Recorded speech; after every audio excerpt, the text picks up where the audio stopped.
Drugs ব্যৱসায়ীক আমি যেতিয়া কৰায়ত্ব কৰিছিলোঁ পুলিচ প্ৰশাসনো তাতে তেওঁলোকে লগ হৈ থকা বুলি তেওঁলোকে ড্ৰাগছ ব্যৱসায়ীয়ে অভিযোগ দিছিলে এই ড্ৰাগছ ব্যৱসায়ীজনে কৈছে এই মানুহজনক মই দাদা এই পুলিচজনক মই ৰাতিপুৱা পইচা দিছোঁ আৰু এতিয়া এওঁ কিয় আমাক ধৰিবলৈ আহিছে আমি ৰখাবলৈ ইয়াতে দিওঁ বাস্তৱত তেওঁলোকে কোনো দিনে নৰখায় ক'ৰবাত ফ্লাইঅভাৰৰ তলত ৰখাব য'ত ইচ্ছা তাতে ৰখাব গ্ৰীণ বেছবিলাকৰ অটপালি ইমান বৃদ্ধি হৈছে ক'ৰবাত নহয় ক'ৰবাত আমি যদি তেওঁলোকক প্ৰশ্ন কৰোঁ তেওঁলোকে একোৱেই নামাতে কাৰণ কিয় এই চিচি কেমেৰাটো চাই আছে তেওঁলোকে লাষ্টত তেওঁলোকে ক'ব যে আমিতো একোৱেই কৰা নাই এওঁলোকে কোনো ধৰণৰ বাছ ষ্টপেজত নৰখায় গাড়ী এওঁলোকে মানুহ চাই পেলাই তেওঁলোকে নচলায় কাষেৰে স্কুটি বা বাইক এখন গৈ থাকিলেও তেওঁলোকে কাষেৰে বহুত স্পীডত পাৰ হৈ যায় তেওঁলোকে পুলিচ প্ৰশাসনৰ নিৰ্দেশনাও তেওঁলোকে নামানে বুঢ়া আঙুলি দেখুৱায় আৰু আমি শুনিছোঁ চৰকাৰী পক্ষৰ এটা তেওঁলোকৰ আশীৰ্বাদ তেওঁলোকৰ ওপৰত আছে সেইকাৰণে ক'ৰবাত নহয় ক'ৰবাত গ্ৰীণ বাছবোৰক আমি আৰক্ষী প্ৰশাসন তথা চৰকাৰকো আমি এটা দাবী উত্থাপন কৰিব বিচাৰিছোঁ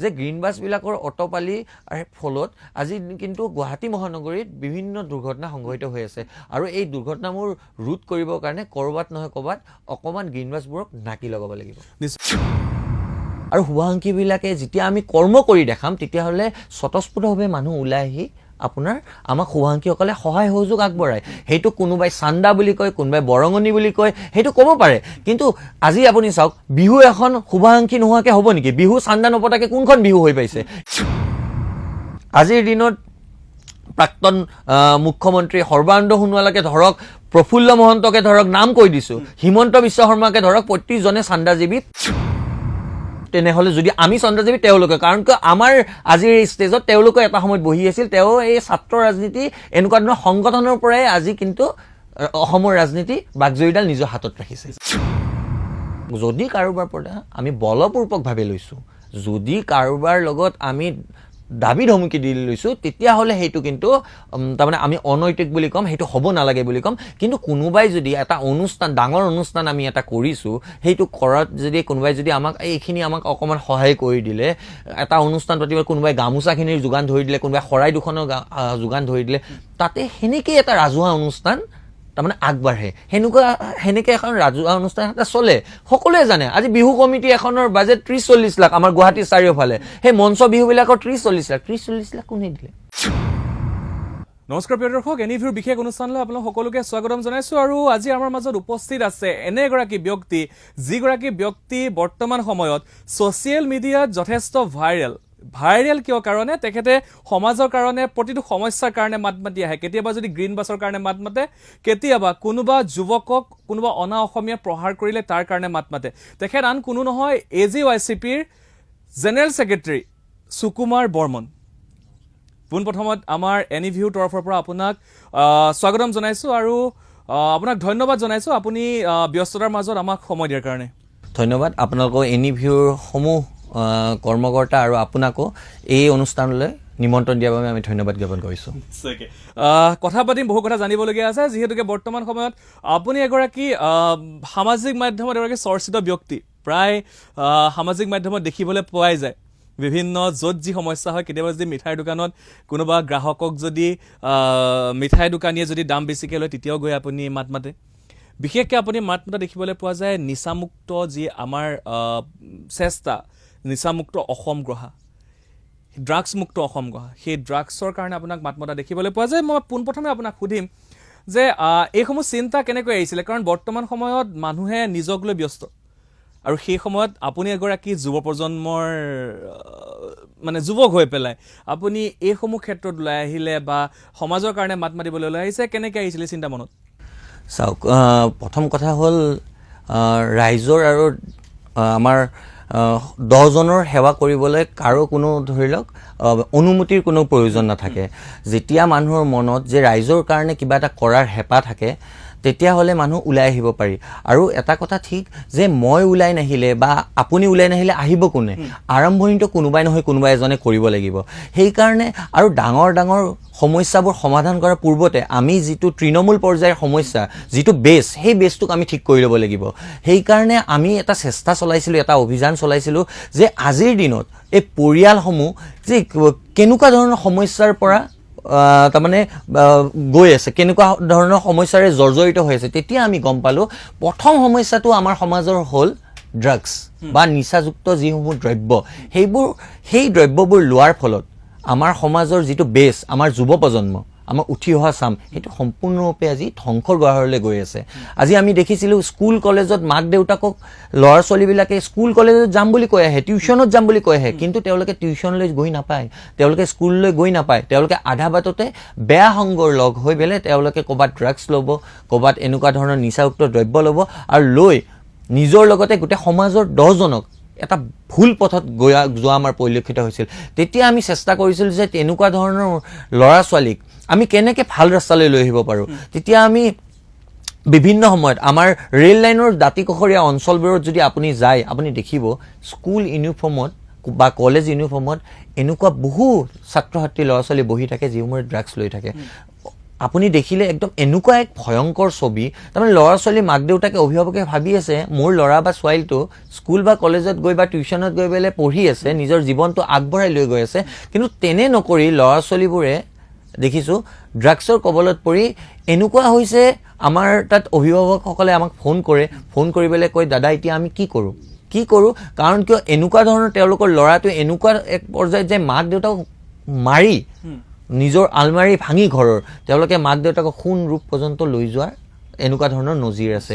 তেনে ক্ষেত্ৰত মাক দেউতাকক অসহায় হৈ পৰে, কাৰণ কিয় নিজৰ ল'ৰাটোৱে যেতিয়া এই পৰ্যায়ত গৈ মাক দেউতাকক মাৰি যেতিয়া ঘৰৰ পৰা আ অলংকাৰ লৈ ওলাই যাব ড্ৰাগছ ল'বলৈ, তেতিয়াহ'লে আপুনি ভাবক আমি কেনেকুৱা এখন সমাজৰ ফালে আমি অগ্ৰসৰ হৈ আছোঁ।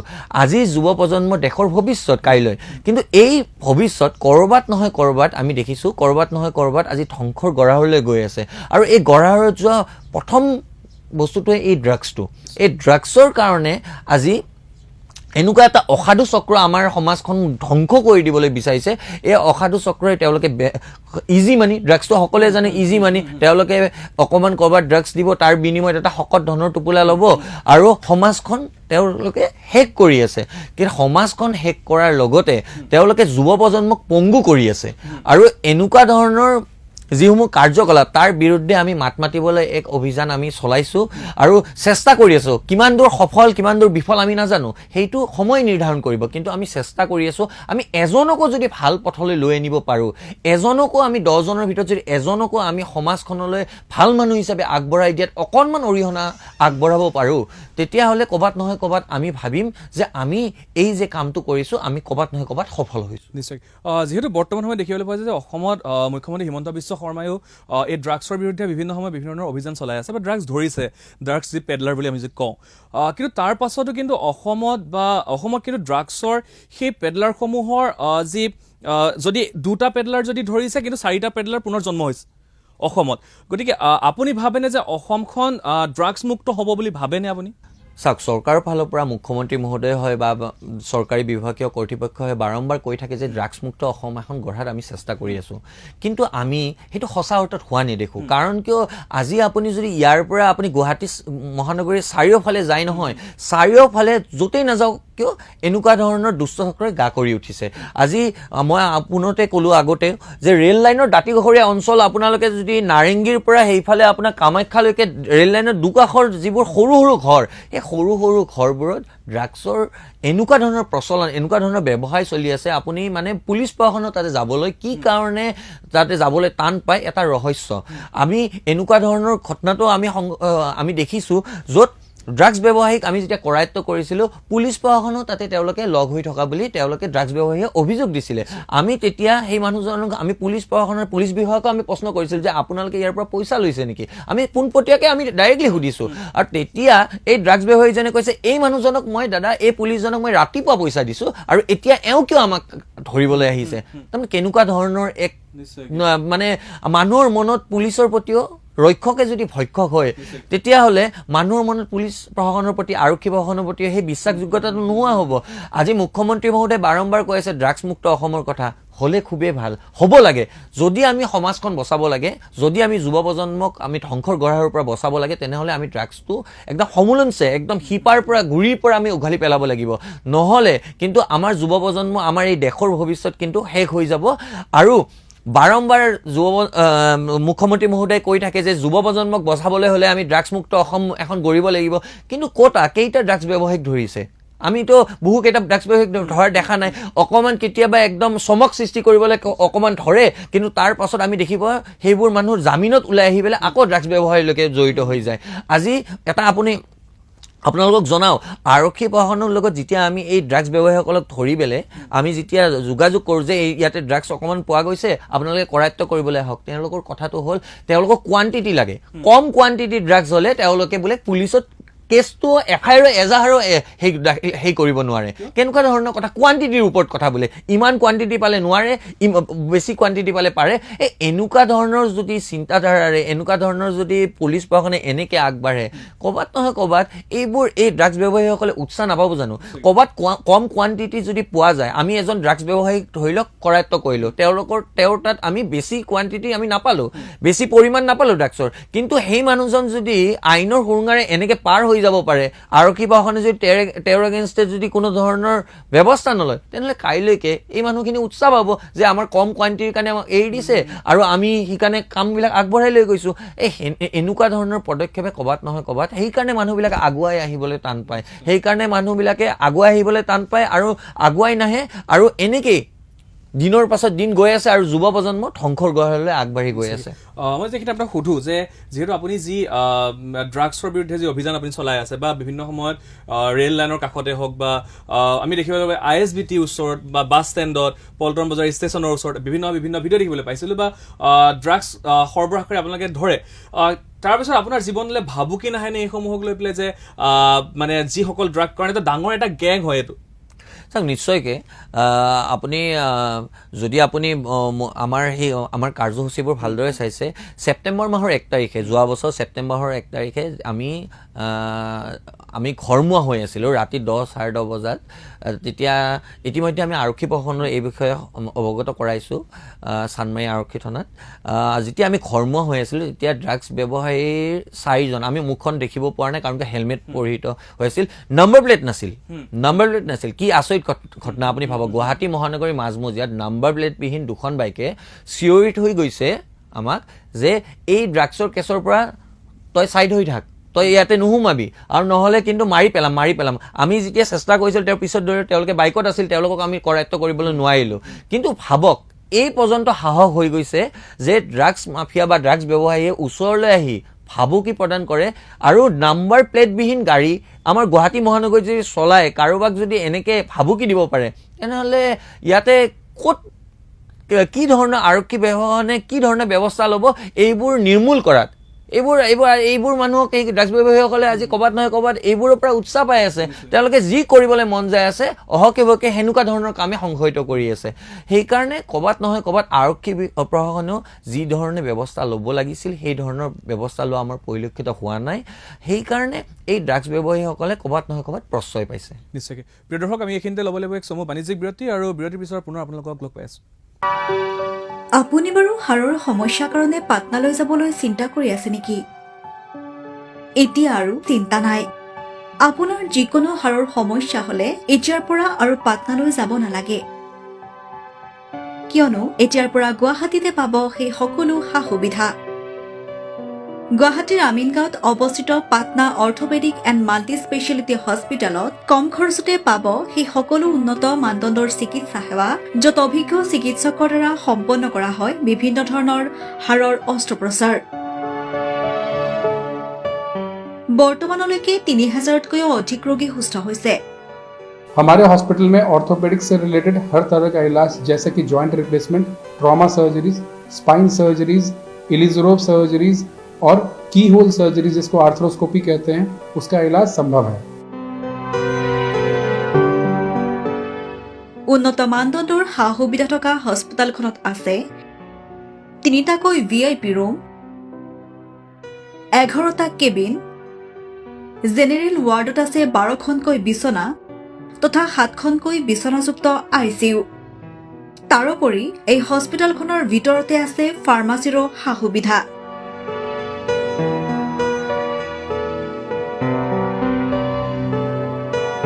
প্ৰিয় দৰ্শক বিৰতিৰ পিছত পুনৰ আমি আপোনালোকৰ মাজলৈ আহিছোঁ যিহেতু কথা পাতি আছিলোঁ সুকুমাৰ বৰ্মনৰ লগত বিভিন্ন কথাৰ জানিবলগীয়া আছে মই পুনৰ আপোনাৰ ওচৰলৈ আহিছোঁ আপোনাক সুধিব বিচাৰিম যে যিহেতু আপুনি বিভিন্ন সময়ত বিভিন্ন সেয়া লাগিলে ড্ৰাগছৰ কথা যিটো পাতিলোৱে তাৰ বাহিৰেও আপুনি বিভিন্ন গুৱাহাটী মহানগৰীৰ বিভিন্ন সমস্যাৰ লগত আপুনি জড়িত থাকে সেই কিছুদিন পূৰ্বে আপুনি এগৰাকী চিলিণ্ডাৰৰ কলা ব্যৱসায়ী কৰা এগৰাকী ব্যক্তিক আপুনি ধৰিছিলে বা এনেকুৱা বিভিন্ন সময়ত বিভিন্ন কামৰ লগত জড়িত থাকে ঘৰৰ পৰা আপোনাক নকয়নে যে বাবা তই কিয় এইটো কাম কৰি আছ তোৰ জীৱনক লৈ তোৰ ভাবুকি আহে কিয় এইবিলাক কৰিছ ঘৰৰ পৰা নকয়নে কেতিয়াও বাধা নিদিয়েনে চাওক যেতিয়া আপুনি আমি যেতিয়া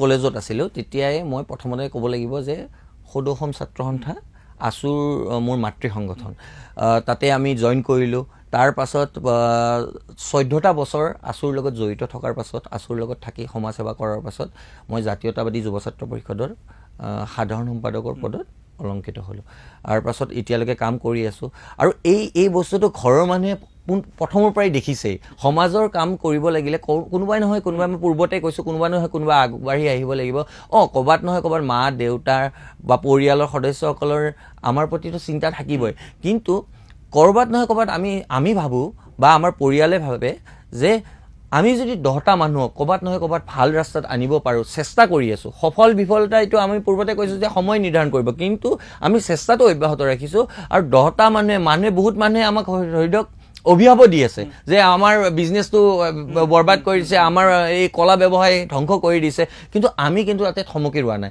আমি কাম কৰিবলৈ গৈ আছোঁ কাৰণ কিয় এই 10টা মানুহৰ কথা যদি আমি চিন্তা কৰোঁ এই কলা ব্যৱসায় কৰি থকা তেনেহ'লে 1000টা মানুহ যাক এইবোৰে শোষণ কৰি খাই আছে তেওঁলোকৰ কথা কোনে চিন্তা কৰিব আমি সেই 1000টা মানুহৰ কথা চিন্তা কৰি আছোঁ আজিৰ দিনত আৰু সেয়ে এইবোৰ কথা আমাক ঘৰৰ পৰা যেতিয়া ওলাই আহোঁ ঘৰৰ পৰা মা দেউতাৰ আশীৰ্বাদ লৈ যেতিয়া ওলাই আহোঁ মা দেউতাৰ সেই বস্তুটো মানসিকভাৱে প্ৰস্তুত তেওঁলোকে যে ল'ৰাটো ঘৰৰ দহৰ কাৰণে সমাজৰ কাৰণে ওলাই গৈছে আৰু ক'ৰবাত নহয় ক'ৰবাত সমাজৰ ভালৰ হকে কাম কৰি আছে আৰু চেষ্টা অব্যাহত ৰাখিছে আৰু এনেকুৱা সমাজৰ পৰা মই গোটেই সমাজ আৰু পৰিয়ালৰ পৰা এইখিনি সহযোগিতা মই পাইছোঁ কেতিয়াবা নিজৰ জীৱনক লৈ ভয় আহে নি মানে যেতিয়া ভাবুকি দিয়ে বা তেতিয়া ভয় লাগে নি যে আঁতৰি যাম এইবিলাকৰ পৰা নকৰোঁ কেতিয়াবা সেনেকুৱা শংকাত ভোগা হয় নিশ্চয় নাই চাওক এটা কথা ভয় সকলোৰে মনত থাকে সৰু বস্তু এটাৰ পৰা ভয় থাকে কাৰোবাৰ কিবা এটা হেৰিৰ পৰা ভয় থাকে কিন্তু সমাজৰ কাম কৰিলে যদি ভাল কাম কৰিবলৈ যায় যদি কাৰোবাৰ লগত এতিয়া কোনোবাই আমাক কয়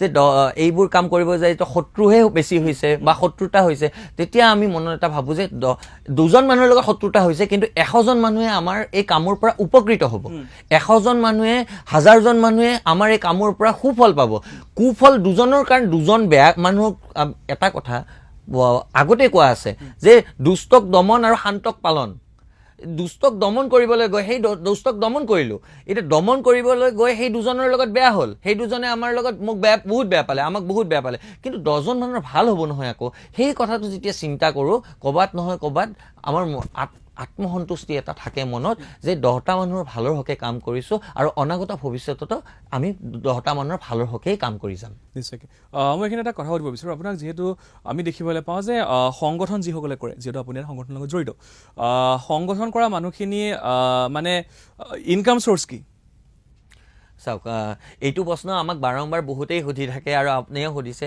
আমি ক'বলৈও পূৰা কোনো ধৰণৰ শংকাবোধ বা দ্বিধাবোধ নকৰোঁ চাওক এটা কথা কোনো মানুহে নিজৰ ঘৰৰ পৰা সম্পত্তি বা আ অলংকাৰ মাটিৰ বিক্ৰী কৰি পেলাই সংগঠন নকৰে প্ৰথম কথা আমাৰ যিসমূহ শুভাকাংক্ষী আছে চাওক আমি অসম জাতীয়তাবাদী যুৱ ছাত্ৰ পৰিষদৰ মই কামৰূপ মহানগৰ জিলা সমিতিৰ সাধাৰণ সম্পাদক আজি আমাৰ সংগঠনটো প্ৰায় 50 বছৰ হৈ গ'ল আৰু ৰাইজে জানে আৰু ৰাইজে কিছুমানে আমি যেতিয়া ভাল কাম যেতিয়া দীৰ্ঘদিন ধৰি কৰি থাকিম আমাৰ কিছুমান শুভাকাংক্ষী আছে আৰু শুভাকাংক্ষীবিলাকে যেতিয়া আমি কৰ্ম কৰি দেখাম তেতিয়াহ'লে স্বতঃস্ফূৰ্তভাৱে মানুহ ওলাই আহি আপোনাৰ আমাক শুভাকাংক্ষীসকলে সহায় সহযোগ আগবঢ়ায় সেইটো কোনোবাই চান্দা বুলি কয় কোনোবাই বৰঙণি বুলি কয় সেইটো ক'ব পাৰে কিন্তু আজি আপুনি চাওক বিহু এখন শুভাকাংক্ষী নোহোৱাকৈ হ'ব নেকি বিহু চান্দা নপতাকৈ কোনখন বিহু হৈ পাইছে ইমান ডাঙৰ ডাঙৰ বিহুবিলাক যে হয় কোনোবা এখন বিহু আজি ক'ব পাৰিবনে চান্দা নপতাকৈ হৈছে আজি দুৰ্গা পূজা এখন চান্দা নপতাকৈ কোনোবাই পাতিব পাৰিছে প্ৰতিটো ৰাজহুৱা অনুষ্ঠানৰ নৈপথ্যত পিছৰ ফালে বৰঙণি বা দান বৰঙণি এইবোৰ শুভাকাংক্ষীসকলে দিয়েই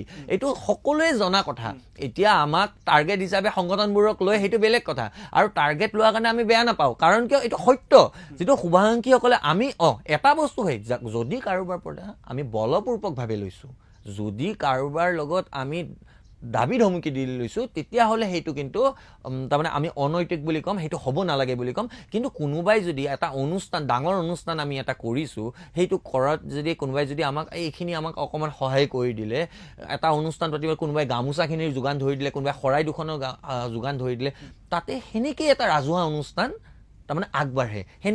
সেনেকৈ এখন ৰাজহুৱা অনুষ্ঠান এটা চলে। সকলোৱে জানে আজি বিহু কমিটি এখনৰ বাজেট 30-40 লাখ আমাৰ গুৱাহাটীৰ চাৰিওফালে। সেই মঞ্চ বিহুবিলাকৰ 30-40 লাখ। 30-40 লাখ কোনে দিলে? ক'ৰ পৰা আহিলে? চৰকাৰেতো 1.5 লাখ টকা আজি 2 বছৰ আগৰ পৰাহে দিয়া হৈছে। 1.5 লাখ টকাৰে বিহু এখন চলিব নেকি? পেণ্ডেল এটা 7-8 লাখ টকা লাগে। পেণ্ডেল এটা বনাবলৈ বিহুৰ 7-8 লাখ টকা লাগে। এই সকলো এনেকৈ শুভাকাংক্ষীসকলে মৰম, শুভাকাংক্ষীসকলৰ দান বৰঙণিৰ ফলতেই হয়। আৰু এইবোৰ কথা কোনোবাই আমাক চান্দাজীৱী বুলি কওক, কোনোবাই সেই বুলি কওক, এটা কোৱা কথা কৈ থাকিব। এনেকৈ সংগঠনবোৰে ৰাইজৰ মনত আছে। 2জন মানুহে ক'লেও 10জন মানুহে আমাৰ কৰ্ম দেখি আছে নহয়। আমাৰ কৰ্ম দেখিহে তেওঁলোকে আগবাঢ়ি আহি আমাক সহায় কৰিছে। যদি আজি আমি কৰ্ম নকৰোঁ, আজি ছাপ'জ আপুনি ধৰক যে মই আপোনাৰ পৰা কাইলৈ 10 টকা এটা অনুষ্ঠানৰ নামত আনিলোঁ, যদি মই অনুষ্ঠানটো নাপাতোঁ, আপুনি নেক্সট বছৰ মোক দিব নেকি? কেতিয়াও নিদিয়ে। আমি সেইটো সময়ে সময়ে যিখিনি মানুহৰ ওচৰত যাওঁ যে আমি এই অনুষ্ঠানটোৰ কাৰণে আমি গৈছোঁ আৰু মানুহে দেখিছে কৰ্ম কৰি আছে, এই অনুষ্ঠানটোৱে বা এই সংগঠনটোৱে তেওঁলোকক সহায় কৰিছে। সহায় কৰাটোতো কোনো ভুল নহয়। আৰু আমি ক'তো দাবী ধমকি দি কৰিবলৈ যোৱা নাই, সকলোৱে জানে।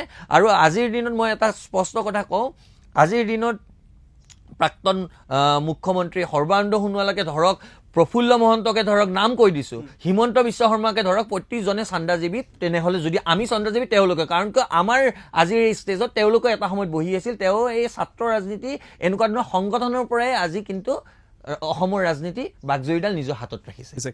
সংগঠনৰ পৰা এটা অভিযোগ থাকে যে সংগঠনে দালাল কৰি পেলাই, মানুহক দাবী ধমকি দি দালাল কৰি পেলাই এটা লাক্সাৰী লাইফ জীয়াই থাকে, য'ত মানে দেখিবলৈ পাওঁ যে বহু সংগঠন কৰা নেতা বা যুৱকৰ আজিৰ দিনত ফৰ্চুনাৰ আছে বা এটা লাক্সাৰী লাইফষ্টাইল। চ' কি ক'ব বিচাৰিম? চাওক, এটা কথা, হাতৰ যেনেকৈ 5টা আঙুলি সমান নহয়, সেনেকৈ কাৰোবাৰ ধৰি লওক আৰ্থিক অৱস্থা কাৰোবাৰ ঘৰৰ ভাল হ'ব পাৰে। ঘৰৰ আৰ্থিক অৱস্থা ভাল, আমি কোনোবা এটা পদবীত থাকিলে বুলি তেওঁৰ ঘৰৰ অৱস্থাৰ কথা আমি চিন্তা নকৰি, তেওঁৰ যদি ঘৰৰ অৱস্থা এনেকুৱা যে তেওঁ ল'ব পাৰে, তেনেহ'লে তেওঁলোকৰ ঘৰত বহুত সা সম্পত্তি আছে, তেওঁলোকে ল'ব পাৰে, তেওঁলোকে লওক। আৰু মই ক'লোঁ নহয়, হাতৰ 5টা আঙুলি একে সমান নহয়। প্ৰতিটো নেতা পাইল নেতা একে নহয়। আৰু কোনোবাই এইটো কাম কৰিছে, কোনোবাই নকৰে। কোনোবাইতো চেণ্ডেল পিন্ধিও আজিৰ দিনত অসমত ৰাজনীতি কৰি আছে, আৰু কোনোবাই জোতা বা পায়জামা পিন্ধিও কৰি আছে, হয়নে নাই? সেনেকুৱা ধৰণৰ কথা। এতিয়া চাওক, কোনোবাই লৈছে, এতিয়া তেওঁৰ আঁৰত কি আছে জানিবলৈ চেষ্টা কৰক। যদি মানুহজনে যদি ভুল পথেৰে লৈছে, ক'ৰবাত দালালি কৰি লৈছে, আপুনি কোৱাৰ দৰে ক'ৰবাত সেই লৈছে, সেইবোৰ অভিযোগ আনক ৰাইজৰ সন্মুখত। ৰাইজৰ সন্মুখত যেতিয়া এইবোৰ অভিযোগ আহিব, তেতিয়াহে ক'ৰবাত নহয় ক'ৰবাত আমি সিদ্ধান্তত উপনীত হ'ব পাৰিম। এতিয়া কাৰোবাক অকল এখন গাড়ীত উঠিলেই কাৰোবাক কিন্তু এই ফৰ্চুনাৰ লৈছে বা ইন'ভা লৈছে, এইটো কোৱাটো উচিত নহয়। আমি ভাবোঁ যদি সঁচা অৰ্থত তেওঁৰ ওপৰত সন্দেহ আছে, সন্দেহৰ ডাইৰেক্টলি আঙুলি টুৱাই পেলাই অভিযোগটো আনক। আৰু অভিযোগ অনাৰ পাছত যদি সত্যতা প্ৰমাণ হয়, তেনেহ'লে ৰাইজে সেইটোৰ বিচাৰ কৰিব। তাতে ক'ব লগা আমাৰ একো নাই। নিশ্চয়কৈ। মই এটা কথা সুধিব বিচাৰিম, যিহেতু আজিকালি দেখিবলৈ পাই যে প্ৰথমতে সংগঠন কৰে, সংগঠনৰ পিছত এগৰাকী ভাল সংগঠনৰ নেতা হোৱাৰ পিছত ৰাজনীতিলৈ যায়। সুকুমাৰ বৰ্মনৰ ৰাজনীতিলৈ যোৱা ইচ্ছা আছে নাই? চাওক, আমি প্ৰত্যেকজন মানুহ ৰাজনীতিৰ লগত প্ৰত্যক্ষভাৱে বা পৰোক্ষভাৱে জড়িত। কাৰণ কিয়, আপুনি কলেজৰ টাইমৰ পৰাই, কলেজতো আমি ভোট দিলোঁ, সেইটো পৰোক্ষ ৰাজনীতি ধৰি লওক। এতিয়া আমি সংগঠনবোৰ কৰোঁ, এতিয়াও কিন্তু আমি দেশৰ যিবোৰ আমাৰ ভোটাধিকাৰ, আমাৰ ৰাজনৈতিক ভোটাধিকাৰ আমি সাব্যস্ত কৰি আছোঁ। আৰু সেই সুকুমাৰ বৰ্মন বুলি নহয়, প্ৰতিটো মানুহৰে ৰাজনীতিত যোৱাৰ এটা হেঁপাহ প্ৰতিটো মানুহৰে থাকে। কোনোবাই ক'ব পাৰে যে আছে, কোনোবাই ক'ব পাৰে নাই, কিন্তু কাৰোবাৰ ধৰি লওক সেই সুযোগটো কাৰোবাৰ মিলি নাহে। আমি আজি অৰাজনৈতিক সংগঠনৰ ফালৰ পৰা সমাজ সেৱা কৰি আছোঁ। মই পূৰ্বতে ক'লোঁ, সদৌ অসম ছাত্ৰ সন্থাৰ পৰা মই কোনোবা ধৰণৰ ৰাজনৈতিক দলত যাব পাৰিলোঁ হয়, কিন্তু মই নগৈ অৰাজনৈতিক আৰু অসমৰ আন এটি সৰ্ববৃহৎ অৰাজনৈতিক সংগঠন অসম জাতীয়তাবাদী যুৱ ছাত্ৰ পৰিষদত মই যোগদান কৰিলোঁ। আৰু যোগদান কৰি অৰাজনৈতিকভাৱে কাম কাজ কৰি আছোঁ। কিন্তু এটা কথা ঠিক, আমি যদি দুটা মানুহৰ ভাল কাম কৰিছোঁ, ৰাজনৈতিক পথাৰত যায় যদি আমি এই 2জনৰ ঠাইত যদি আমি 20জন মানুহৰ ভাল কাম কৰিব পাৰোঁ, তাতে ভুল ক'ত আছে? কিন্তু ক'ৰবাত নহয় ক'ৰবাত আজিৰ ৰাজনীতিয়ে ক'ৰবাত নহয় ক'ৰবাত আমাৰ যুৱ প্ৰজন্মৰ মাজত কিন্তু বিৰূপ প্ৰভাৱ পেলাইছে। উদাহৰণস্বৰূপে আপোনালোকক কওঁ, আজিৰ ইলেকশ্যনৰ প্ৰাক মুহূৰ্তত আমি এইবাৰ যেনেকুৱা আমি ৰাজনীতিত আমি বহুবাৰ ভোটদান কৰিছোঁ, কিন্তু এইবাৰৰ দৰে ইমান নিকৃষ্ট ৰাজনীতি আমি কেতিয়াও দেখা নাই। কাৰণ কিয় এআইটো আহিল বুলিয়ে এআই ব্যৱহাৰ কৰি ৰাজনৈতিক দলবোৰে যি ধৰণৰ নিকৃষ্ট কাৰ্যকলাপ সংঘটিত কৰিলে ক'ৰবাত নহয় ক'ৰবাত আমাৰ যুৱ প্ৰজন্মৰ খুব দুখ পাইছে। কাৰণ কিয় আপুনি দেখিছে এটা ৰাজনৈতিক দলে এটা ৰাজনৈতিক দলৰ মুখা লগাই পেলাই এনেকুৱা ধৰণৰ ভিডিঅ' বনাই দিয়ে, এআই ভিডিঅ' ফটো লগাই দিয়ে, আৰু এটাই আকৌ আন এটা দলৰ কোনোবা মুখ্যমন্ত্ৰী মহোদয়ৰ পত্নীয়ে পাছপৰ্ট বনাই পেলাই সেই কৰি দিছে। এনেকুৱা ধৰণৰ ল'ৰা ধেমালিবিলাক আজিকালি ৰাজনৈতিক দলবিলাকে কৰি থকা দেখা পাইছে, আৰু য'ত এইবোৰৰ ফলত আমাৰ যুৱ প্ৰজন্মৰ মাজত এক বিৰূপ প্ৰভাৱ দেখা গৈছে। আৰু এটা কথা ঠিক যে ভাল কাম কৰিবলৈ অৰাজনৈতিক সংগঠনেই হওক বা ৰাজনৈতিক সংগঠনে বা দলেই হওক কাম কৰিবলৈ মনৰ ইচ্ছা লাগে, হেঁপাহ লাগে, উৎসাহ লাগে, তেতিয়া আমি দহটাৰ ফালৰ হকে কাম কৰিব পাৰোঁ। নিশ্চয়। এইখিনি আৰু এটা কথা মই সুধোঁ, যিহেতু আমি দেখিবলৈ পাইছোঁ যে বৰ্তমান সময়ত যথেষ্ট সংগঠন যথেষ্ট হৈছে, মানে অসমত বিশেষকৈ অসমত সংগঠন বহুত আছে, হয়তো বহুতৰ নাম আমি গমেই নাপাওঁ। সেইসমূহৰ কাৰণে ভাল সংগঠনসমূহো কেতিয়াবা বদনামী হ'বলগীয়া হয়নি? বা সংগঠন বুলি ক'লে আজিৰ দিনত মানুহে মানে কি বুলি কওঁ, মানে অকণমান মানে আঁতৰি থাকিবলৈ মানে অকণমান মানে কি বুলি কওঁ, মানে অলপ বেলেগ দৃষ্টিৰে চাই নেকি সংগঠনসমূহক সেইসমূহৰ কাৰণে? কাৰণ বৰ্তমান সময়ত সংগঠন যথেষ্ট বেছি হৈছে অসমত, কি ক'ব বিচাৰিব? চাওক, অসমত আজিৰ দিনত আপোনাৰ যদি একদম অসম আন্দোলনৰ আগৰ সময়খিনি চাই, তেতিয়া সদৌ অসম ছাত্ৰ সন্থা আৰু অসম জাতীয়তাবাদী যুৱ ছাত্ৰ পৰিষদ, এই দুটাই সংগঠন সকলোতকৈ পুৰণা সংগঠন সকলোৱে জানে।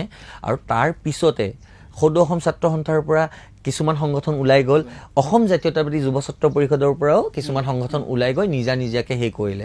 কিন্তু আজিৰ দিনত এটা কথা ঠিক যে আজিৰ দিনত ক্লাবৰ দৰে হৈছে ৩-৪টা ল'ৰা লগ হৈও এটা সংগঠনৰ জন্ম দিয়ে, আৰু তেওঁলোকৰ কিন্তু কোনো ধৰণৰ কাৰ্যকলাপ নাথাকে, কোনো ধৰণৰ কাৰ্যসূচী নাথাকে, সমাজৰ কাৰণে তেওঁলোকে কোনো ধৰণৰ কাম নকৰে। তেওঁলোকৰ আপুনি কোৱাৰ দৰে কিছুমান কাম তেওঁলোকে ক'ৰবাত চান্দাটো এই চান্দাজীৱী সংগঠন তেওঁলোকৰ কোনো ধৰণৰ হিষ্ট্ৰী নাই, একদম পাভত গজা তেওঁলোকে লগে 4-5জন লগ হৈ এটা সংগঠনৰ জন্ম দিব আৰু বজাৰত এনেকৈ বিয়পি পৰিব আৰু চান্দাটো কালেক্ট কৰিব।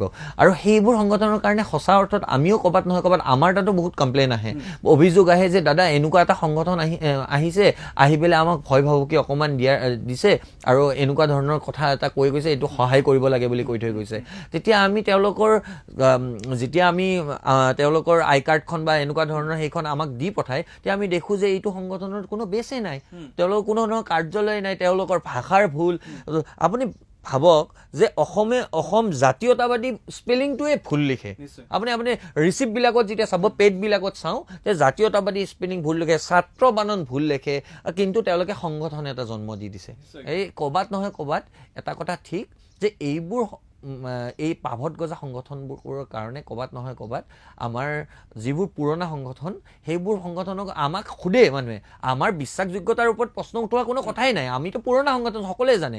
কিন্তু ক'ৰবাত নহয় ক'ৰবাত আমিও কিন্তু ক'ৰবাত নহয় ক'ৰবাত দুখ পাওঁ যে এনেকুৱা সংগঠনে আজি এনেই নিজৰ স্বাৰ্থ সিদ্ধিৰ কাৰণে, কেৱল মাত্ৰ নিজৰ স্বাৰ্থ সিদ্ধিৰ কাৰণে, নিজৰ ব্যক্তিগত লাভালাভৰ কাৰণে দুজন মানুহ লগ হৈ সংগঠন এটা জন্ম দিব, আৰু সংগঠন এটা জন্ম দি পেলাই সমাজখনক এটা ভুল পথত পৰিচালিত কৰিব। নিশ্চয়কৈ। প্ৰিয় দৰ্শক, আমি এইখিনিতে পুনৰ ল'ব লাগিব চমু বাণিজ্যিক বিৰতিৰ পিছত পুনৰ আপোনালোকক লগ পাই আছোঁ।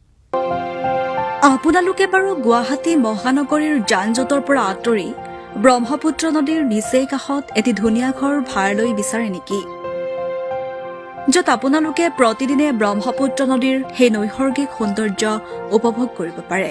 তেনেহলে আপোনালোকৰ বাবে আছে এক সুবৰ্ণ সুযোগ।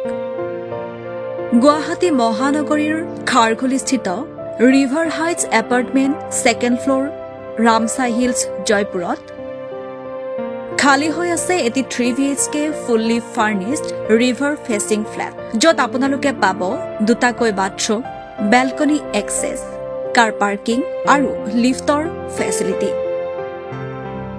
ঘৰটোত ইতিমধ্যেই সংযোজিত হৈ আছে এটি টিভি, AC, ৰেফ্ৰিজাৰেটৰ আৰু ৱাটাৰ ফিল্টাৰ। সবিশেষ জানিবলৈ এতিয়াই যোগাযোগ কৰক 6002437735 নম্বৰত। প্ৰিয় দৰ্শক, বিৰতিৰ পিছত পুনৰ উভতি আহিছোঁ আৰু বৰ বিশেষ পলম নকৰোঁ, আমি থ্ৰুতে কেইটামান কথা সুধিব বিচাৰিম সুকুমাৰ বৰ্মনক। যিহেতু আমি দেখিবলৈ পাওঁ যে বৰ্তমান সময়ত আপুনি গ্ৰীণ বাছক লৈ বহু মানে কৰি আহিছে আপুনি গ্ৰীণ বাছৰ যি অটপালি, যিহেতু দেখিবলৈ পাওঁ যে বৰ্তমান সময়ত গুৱাহাটী মহানগৰীৰ গ্ৰীণ বাছৰ যথেষ্ট অটপালি বৃদ্ধি হৈছে, কি ক'ব বিচাৰিব এই সন্দৰ্ভত? গ্ৰীণ বাছৰ গ্ৰীণ বাছ AC বাছ চলাটো খুব ভাল, চলিছে খুব ভাল, তাতে কৰাৰ আপত্তি নাই। কিন্তু গ্ৰীণ বাছৰ এতিয়া যিসমূহ ড্ৰাইভাৰ তেওঁলোকে তাৰমানে এনেকুৱা ধৰণৰ হৈ গৈছে যে আমাৰ এটা শুনিবলৈ পোৱা যায় এই বাছখনত অকণমান আমাৰ চৰকাৰী এটা প্ৰভাৱ এটা আছে, চৰকাৰৰ বাছ কিবা বাছ, আৰু তেওঁলোকে কাকো গুৰু উঘাই নামানে, তেওঁলোকে ওচৰৰে গ'লে ভালকৈ হৰ্ণ নামাৰে। আৰু আমি সকলোৱে জানো এইখন ইলেক্ট্ৰিক বাছ, চাউণ্ডলেছ, একদম চাউণ্ডলেছ। আপুনি যদি স্কুটি বা বাইক লৈ পেলাই কাষেৰে গৈ থাকে, গ্ৰীণ বাছ এখন যদি ফুল স্পীডত আপোনাৰ ছাইডেৰে পাৰ হৈ যায় আপুনি গমেই নাপাব। আৰু সেইকাৰণে দুৰ্ঘটনাবিলাক দিনক দিনে বৃদ্ধি হ'বলৈ ধৰিছে। আৰু যেতিয়া তেওঁলোকে ক'ৰবাত এনেকুৱা ধৰণৰ দুৰ্ঘটনা সংঘটিত কৰিব, এই ড্ৰাইভাৰবিলাকে ক'তো উঠি নাহে। উঠি নোহোৱা কাৰণ এটা আছে, তেওঁলোকৰ CC কেমেৰা এটা তেওঁলোকৰ গাড়ীৰ ভিতৰতে ড্ৰাইভাৰৰ ছিটত এনেকৈ লগাই থৈ দিয়ে। যদি আপুনি ড্ৰাইভাৰক যদি সোধপোছ কৰে, এই ড্ৰাইভাৰৰ এগেইনষ্টে কেছ নহয়, যোনে সোধপোছ কৰে তেওঁৰ এগেইনষ্টে কেছ হ'ব। এই পাৱাৰবোৰ দিয়াৰ কাৰণে ক'ৰবাত নহয় ক'ৰবাত আমি ভাবোঁ গ্ৰীণ বাছবিলাকৰ অটপালি দিনক দিনে বৃদ্ধি হ'বলৈ ধৰিছে। তেওঁলোকে গ্ৰীণ বাছবিলাক চলাত কাৰো আপত্তি নাই, কিন্তু ভালদৰে চলাব লাগে। এতিয়া গ্ৰীণ বাছবোৰে কোনো গুৰু গোসাঁই নামানে, পুলিচ আৰক্ষী প্ৰশাসনকো নামানে।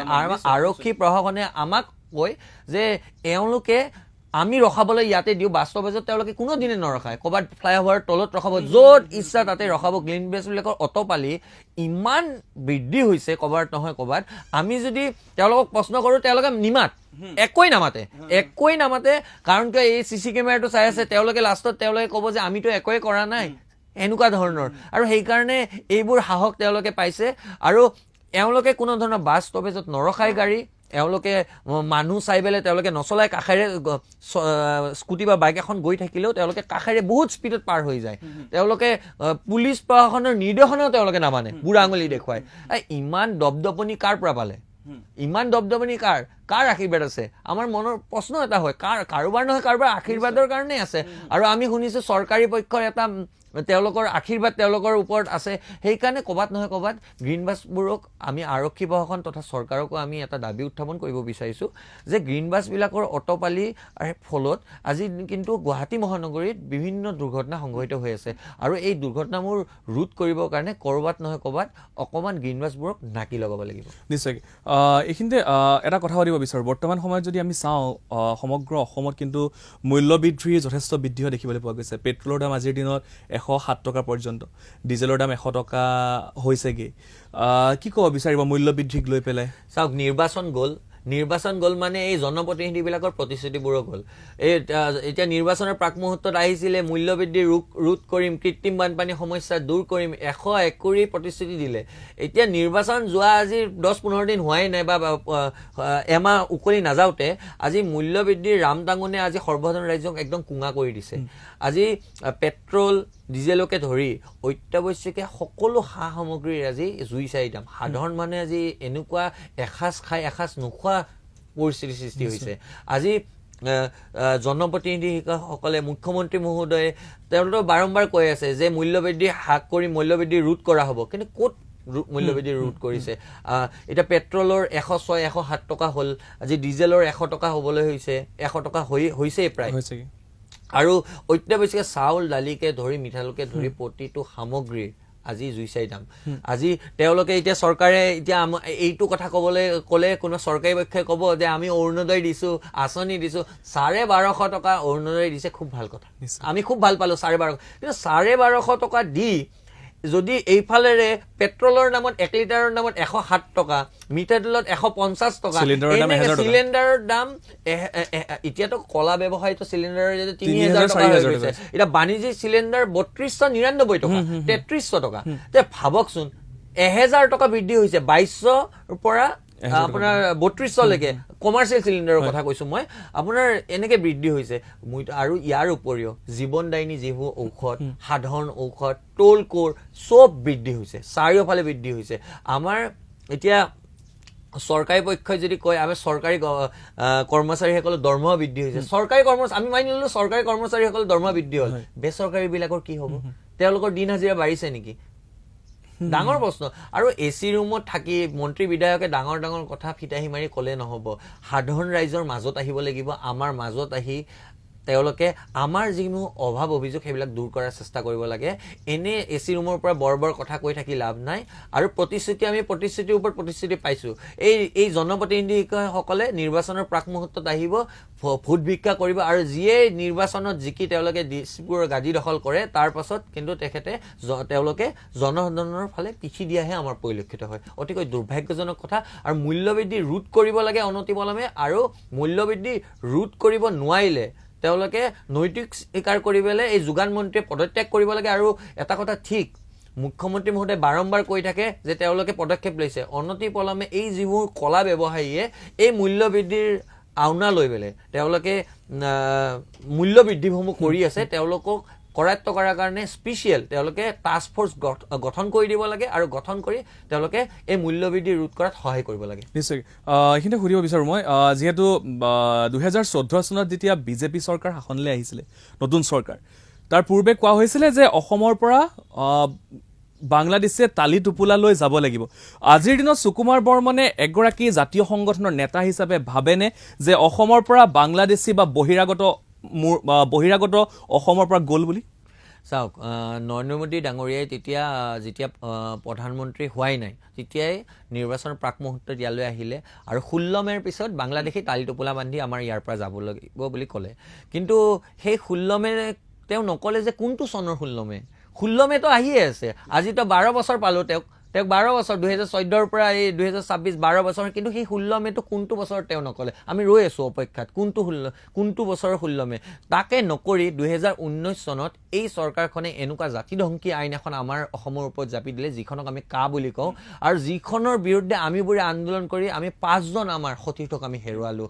আৰু এই বিজেপি চৰকাৰখনে এই মুহূৰ্তলৈকে সেই হেৰুৱা শ্বহীদসকলক তেওঁলোকে শ্বহীদৰ আখ্যা নিদিলে। অসমত এটা কথা ঠিক, 1971 চনলৈকে আমি যিসমূহ মানুহৰ বোজা ল'ব লগা আছিল আমি অসমে ল'লোঁ। তাৰ পাছত আমি স্পষ্টকৈ কৈছোঁ যে আমি আৰু বিদেশী বোজা ল'ব নোৱাৰোঁ। কিন্তু এই বিজেপি চৰকাৰখনে এতিয়া 2024 বৰ্ষলৈকে আফগানিস্তান, বাংলাদেশ, এই ওচৰৰ যিসমূহ আমাৰ ৰাষ্ট্ৰ আছে তেওঁলোকৰ পৰা অকল মুছলমান নহয় অমুছলমান লোকক ইয়াতে বৰপীৰা পাৰি দিয়াৰ এক ষড়যন্ত্ৰ কৰিছে, যাৰ বিৰুদ্ধে আমাৰ প্ৰতিবাদ অব্যাহত আছিল আৰু প্ৰতিবাদ অব্যাহত আছে। আমি ইয়াৰ বিৰুদ্ধে উচ্চতম ন্যায়ালয়ত আমাৰ কেছ চলি আছে, গোচৰ চলি আছে। আৰু আপোনালোকে সকলোৱে জানে যে এটা সময়ত কাৰ নামত আন্দোলনখন কৰিবলৈ গৈ আমাৰ মাজৰ 5জন মানুহ আমি হেৰাবলগীয়া হৈছে। আৰু এই 5জন মানুহে নিজৰ জীৱনটো কি কাৰণে দিলে? আমাৰ অসমীয়া জাতিৰ কাৰণে দিলে। কিন্তু বিজেপি চৰকাৰখনে সেই বস্তুটো বুজি নাপালে, আৰু উল্টাই 2014 চনত যিটো প্ৰধানমন্ত্ৰী ডাঙৰীয়াই কৈছিল যে বাংলাদেশী তালি টোপোলা বান্ধি যাব লাগিব, তেওঁলোকে যোৱাৰ পৰিৱৰ্তে তেওঁলোকে ইয়াতে লৈ অহা সংস্থাপন কৰি দিয়াহে আমাৰ পৰিলক্ষিত হৈছে। আমি দেখিছিলোঁ কংগ্ৰেছ চৰকাৰেও এটা সময়ত মুছলমান বাংলাদেশীক ৰাজনীতি কৰিছিলে, সেইকাৰণে কংগ্ৰেছক মানুহে বিদায় দিছিলে। আৰু বিজেপিয়ে তেতিয়া আমাৰ বিশ্বাসযোগ্যতাটো জয় কৰিবলৈ তেওঁলোকে কৈছিল যে আমি কৰিম, আমি বিদেশীক বহিষ্কাৰ কৰিম। কিন্তু তেওঁলোকেও যে লংকাত গৈ যে সকলোৱে যে ৰাৱণ হয় সেই কথাটো প্ৰতিপন্ন হৈ গৈছে। আৰু আমি বুজি পাইছোঁ যে কংগ্ৰেছ আৰু বিজেপি এটা মুদ্ৰাৰে ইভিটি সিভিটি। নিশ্চয়কৈ। শেষৰটো প্ৰশ্ন মোৰ, অনুষ্ঠানটো দীঘলীয়া নকৰোঁ, অনুষ্ঠান সামৰণি মাৰিম। শেষৰটো প্ৰশ্ন মই কৰিব বিচাৰোঁ, এগৰাকী মই কোনো সংগঠনৰ নেতা হিচাপে মই সুধিব যোৱা নাই, এগৰাকী যুৱ প্ৰজন্মৰ যুৱক হিচাপে মই সুধিব বিচাৰোঁ আপুনি, যিহেতু বৰ্তমান সময়ৰ অসমৰ যি অসমৰ ৰাজনীতিত আমি দেখিবলৈ পাইছোঁ যে অসমৰ ৰাজনীতিটো নিচিনা নিকৃষ্ট ৰাজনীতি চাগে ক'তোৱেই নাই।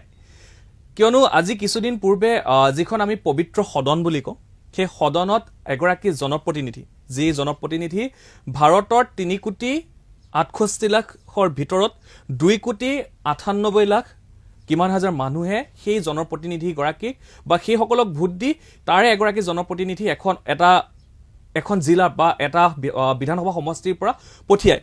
কিন্তু সেইদিনা দেখিবলৈ পাইছিলোঁ এগৰাকী জনপ্ৰতিনিধিয়ে তাত গৈ পেলাই সদনত, সেই পবিত্ৰ সদনত অধ্যক্ষৰ সন্মুখত ঐ মিয়াৰ দালাল, ঐ চুমা বাবা বা এনেধৰণৰ মন্তব্য কৰিছিলে। এগৰাকী যুৱ প্ৰজন্ম হিচাপে কি ক'ব বিচাৰিব এইসমূহ ৰাজনৈতিক নেতা বা জনপ্ৰতিনিধিয়ে জনতাৰ কাৰণে কি কৰিব? চাওক এই যিটো পৰিৱেশটো এই পৰিৱেশটো মই পূৰ্বতেও কৈছোঁ ভোটদান আমি বহুতবাৰ কৰিছোঁ কিন্তু এইবাৰ দৰে নিকৃষ্ট ৰাজনীতি আমি কেতিয়াও দেখা নাই এইবাৰ এনেকুৱা হৈ গৈছে মানে আপুনি দেখিছে ৰাতিৰ ভিতৰতে বিজেপিৰ মানুহটো কংগ্ৰেছ হৈ যায় কংগ্ৰেছৰ মানুহটো বিজেপি হৈ যায় বিজেপিৰ মানুহটো আকৌ ৰাইজৰ দলত যায় মানে সম্পূৰ্ণ তেওঁলোকে নীতি আদৰ্শবোৰ জলাঞ্জলি দিলে এই ৰাজনীতিবিলাকে নিজৰ মুখাবোৰ এইবাৰ খোলা খালে প্ৰকৃত অৰ্থত কাৰণ কিয় চাওক এটা দল ৰাজনৈতিক দল বা সংগঠনেই হওক আজি ইমান বছৰ কৰাৰ পিছত ৰাতিৰ ভিতৰতে তেওঁলোকে কেনেকে ইয়াৰ পৰা তালৈকে জাপ মাৰিব পাৰে যদি তেওঁলোকে আজি এনেকুৱা ধৰণৰ কথা হৈ গ'ল যে মা দেউতাৰ লগত থাকিলে ডাঙৰ দীঘল হ'ল যেতিয়া পৰা হ'ল মাক দেউতাকে ঘৰৰ পৰা ওলাই দিলে এনেকুৱা ধৰণৰ ঘটনা এইবোৰ কাৰণ কিয় আজি যুৱ প্ৰজন্মই চাওক যুৱ প্ৰজন্মই প্ৰতিটো বস্তু সূক্ষ্মভাৱে বিশ্লেষণ কৰি আছে আজি এতিয়া দেখিছোঁ যে বিধানসভাৰ সদনত বিধানসভাৰ যি আমাৰ অধিৱেশন চলি আছিলে তাতে যিবোৰ কথা বতৰা আমি শুনিছোঁ সঁচাকৈ লাজ লাগিবলগীয়া কথা কাৰণ ইয়াৰ আগতে আমি বিধানসভাৰ এনেকুৱা ধৰণৰ অধিৱেশনত আমি এনেকুৱা ধৰণৰ কথা কেতিয়াও শুনা নাই ইমান তৰল মন্তব্য দিয়া আমাৰ পৰিলক্ষিত হৈছে কাৰোবাক ব্যক্তিগত আক্ৰমণ কৰা আমাৰ পৰিলক্ষিত হৈছে আজি যুৱ প্ৰজন্মই ক'ৰবাত নহয় ক'ৰবাত ৰাজনীতিৰ প্ৰতি যিবোৰ ধাউতি আছে যে ৰাজনীতিৰ ফালে আগবাঢ়িব বিচাৰে এইবোৰ কথা বতৰাই ক'ৰবাত নহয় ক'ৰবাত তেওঁলোকক কিন্তু ৰৈ যাবলৈ বাধ্য কৰাব আজি দেখিছে আপুনি কোৱাৰ দৰে ঐ মিয়াৰ দালাল ঐ তই চুপ থাক ঐ চুমা বাবা ঐ তই চুপ থাক তই টকৰা ব্যৱহাৰ আৰে তেওঁলোক হ'ল আমাৰ ইমান কোটি মানুহৰ তেওঁলোকে প্ৰতিনিধি জনপ্ৰতিনিধি তেওঁলোকে এই জনপ্ৰতিনিধিবোৰে কেনেকে কথা ক'ব লাগে কেনেকে ৰাজহুৱাভাৱে ভাষণ ৰাখিব লাগে এইবোৰ নকৰি এইবোৰ নাজানি তেওঁলোকে এনেকুৱা ধৰণৰ এনেকুৱা তলৰ খাপৰ তেওঁলোকে কথা বতৰাবিলাক পাইছে সঁচাকে এইটো কথা নিন্দনীয় আৰু মুখ্যমন্ত্ৰী মহোদয়ও এটা কথা ঠিক ক'বই লাগিব মুখ্যমন্ত্ৰী মহোদয়ও এইবোৰ বস্তু বিচাৰ বিবেচনা কৰিব লাগে তেওঁলোকে বিশ্লেষণ কৰিব লাগে আৰু সদনৰ যি গৰিমা এই গৰিমাত যি মৰ্যাদা সেইটো যদি অক্ষুণ্ণ নাথাকে ক'ৰবাত নহয় ক'ৰবাত আহি থাকিবলগীয়া দিনত কিন্তু ইয়াতকৈ ভয়ংকৰ দিন আহি আছে আৰু এই বাহিৰৰ পৰা অহা বহিৰাগতই কিন্তু আমাক কিন্তু এইবোৰ কাৰণে কিন্তু সুযোগবিলাক পায় কাৰণ কি আমি আমাৰ মাজতে যদি এনেকুৱা ধৰণৰ বিধানসভাৰ সদনতে যদি এনেকুৱা ধৰণৰ কথা বতৰা আমাৰ জনপ্ৰতিনিধিসকলে কয় আপোনাৰ মুখ আমাক কি নক'ব বহিৰাগত বিলাকে এইবোৰ কাৰণে এইবোৰ সুযোগ পাই আছে আৰু এইবোৰ মানুহে সদনৰ যিটো গৰিমা যি মৰ্যাদা সেইটো বজাই ৰাখিব লাগে নিশ্চয়কৈ অনুষ্ঠান সামৰণি মৰাৰ পূৰ্বে আমাৰো এক বিশেষ সংকল্প আছে ড্ৰাগছ মুক্ত অসম গঢ়া যি আপোনাৰ সংকল্প যুৱ প্ৰজন্মৰ কাৰণে শেষত মই বিচাৰিম যে কি ক'ব বিচাৰিব আপোনাৰ ফালৰ পৰা প্ৰথম কথাটো হ'ল ড্ৰাগছৰ বিৰুদ্ধেই কওঁ কাৰণ কিয় ড্ৰাগছ নামৰ এই বৰবিটোৰ পৰা আমি যুৱ প্ৰজন্মই আমি বাচি থাকিব লাগিব আৰু অভিভাৱকসকললৈ আমাৰ এক অনুৰোধ ল'ৰা ছোৱালীয়ে কলেজ স্কুলত যোৱাৰ সময়ত যে তেওঁলোকে গৈছে কিন্তু সঁচা অৰ্থত কলেজ স্কুললৈ গৈছেনে বা টিউশ্যনলৈ গৈছেনে আপোনালোকে অভিভাৱকসকলে আপোনালোকে তীক্ষ্ণ নজৰ দিয়ক কাৰণ কিয় আজিৰ দিনত আমি দেখিছোঁ ঘৰৰ পৰা ওলাই আহে স্কুল কলেজত বা টিউশ্যনত যাম বুলি কিন্তু তেওঁলোকে তাতে নগৈ তেওঁলোকে দুষ্ট চক্ৰৰ লগত লাগি এই ড্ৰাগছ নামৰ এই বৰবিটো লৈ আছে আৰু লৈ পেলাই নিজৰ লগতে 10জনকো বেয়া কৰি আছে আৰু ডাঙৰ কথাটো সকলোকে ডাঙৰ কথাটো আমাৰ তাত অভিযোগ আহে আপোনাৰ এই ড্ৰাগছৰ ফলত HIV/AIDS যোনটো এই ভাইৰাছটো এইটো বৰ বেয়াকৈ সংক্ৰমণ হৈ পেলাই আমাৰ সমাজখন ধ্বংস কৰি আছে আজি দুদিন আগৰ কথা আপোনাক কওঁ দুদিন আগৰ কথা আমাক ফোন কৰিছে পোনপটীয়াভাৱে এজনী ছোৱালীয়ে দাদা মই এজন ল'ৰাৰ লগত মোৰ প্ৰেমৰ সম্পৰ্ক এটা আছিলে কিন্তু সেই ল'ৰাটোৱে ড্ৰাগছ লয় মই বোলো আপুনি ধৰি দিব পাৰিব নেকি মই ক'লো কি ধৰিব লাগে তোমাক কৈছে ডাঙৰ এটা কথা হ'ল আপোনাক কওঁ কেনেকৈ মই ভাবি আছোঁ মই বোলো কি কথা কোৱাচোন কৈছে যে দাদা ল'ৰাটোতো আমি গম নাপাওঁ তেওঁতো HIV/AIDS ভাইৰাছে সংক্ৰমণ এতিয়া তাই কৈছে মোৰো গাটো ভাল নহয় তাৰমানে আপুনি ভাবক কি হ'বলৈ গৈ আছে সমাজখন এই বস্তুটো আৰু এনেকুৱা একচাম মানুহ এনেকে লাগি আছে যে মই বেয়া হৈ গ'লো মই ধ্বংস হৈ গ'লো আমি 10টা মানুহক আৰু ধ্বংস কৰি দিওঁ এনেকুৱা ধৰণৰ মানুহ সমাজখনৰ প্ৰতি এইবোৰ মানুহৰ এটা বেয়া ভাৱ আহি যায় আৰু এজনৰ পাছত এনেকে কৰি গোটেই সমাজখন ধ্বংস কৰি আছে সেইকাৰণে আপোনালোকে ড্ৰাগছৰ পৰা দূৰত থাকক অভিভাৱকসকলক পুনৰবাৰ কৈছোঁ ল'ৰা ছোৱালী স্কুল কলেজত যোৱাৰ আগতে আপোনালোকে চাওক আৰু ক'ৰবাত নহয় ক'ৰবাত এই যিটো এই ড্ৰাগছ নামৰ বৰবিটো আমি সকলোৱে একগোট হৈ থাকিলেহে কিন্তু আমি এই সমাজৰ পৰা দলিয়াই পেলাব পাৰিম অন্যথা কিন্তু এই বৰবিটোৱে আমাৰ সমাজখন দূষিত কৰি আমাৰ যুৱ প্ৰজন্মক পংগু কৰি পেলাব নিশ্চয়কৈ বহুত বহুত ধন্যবাদ আপুনি আপোনাৰ বহুমূলীয়া সময় আমাক দিলে বহু গুৰুত্বপূৰ্ণ কথা আপুনি ক'লে আৰু